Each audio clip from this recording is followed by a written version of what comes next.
oficiāls paziņojums par jaunajiem bojātājiem vilcieniem. Labdien!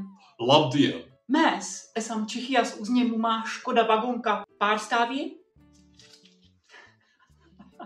kas jums piegādāja tos lieliskos -40 grādu salam vilcienus, kuri vairs -20 grādu salā diemžēl nekursē.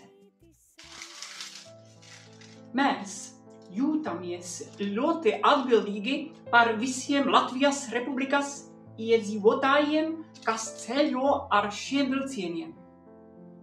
Čehijas tautas vārdā mēs vēlamies izteikt visdziļāko līdzjūtību par ciešanām mūsu vilcienos un sūtam jums 2 miljonus cimdu un lukturīšu. Cerams, ka tie pie jums ieradīsies, jo mēs to sūtam ar vilcienu. Un jā, jums ir taisnība.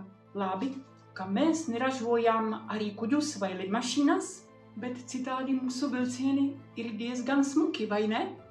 Mēs ļoti domājam par jums šajos mežonīgajos augstumos.